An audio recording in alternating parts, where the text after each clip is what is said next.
એક તરફ અમદાવાદ બહારની નગરપાલિકાઓ વધુ વૃક્ષો વાવવાની વાતો કરે છે, પરંતુ તેમની કામગીરી તેનાથી વિપરીત જોવા મળી રહી છે। ગ્રીન કવર વધારવાના બહાને કરોડો રૂપિયાના ખર્ચે વૃક્ષારોપણ કરવામાં આવ્યું હતું, જ્યારે હવે ઈસનપુર વિસ્તારમાં ભૂગર્ભ પાણીની ટાંકી બનાવવા માટે વૃક્ષોનું નિકંદન કરવાની તૈયારી કરાવવામાં આવી રહી છે। શહેરના ઈસનપુર વિસ્તારમાં 1.5 વર્ષ પહેલા રોપવામાં આવેલા આશરે 700 વૃક્ષો કાપવા માટેની દરખાસ્ત તંત્ર દ્વારા મૂકવામાં આવી છે।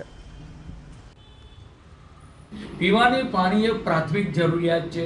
દરેક નગરજનને પીવાનું પાણી સહેલાઈથી પ્રાપ્ત થાય, સરળતાથી પ્રાપ્ત થાય એ માટે ઈસનપુરની અંદર જે રીતે વસ્તીની માત્રા વધી જતી હતી, ડેવલપમેન્ટ જે રીતે થઈ રહી છે, એમ આજની સ્ટેન્ડિંગ કમિટીની અંદર એ પ્લોટની અંદર આપણે વાત કરીએ કે પાણીની ટાંકી એ મંજૂર કરવામાં આવી છે।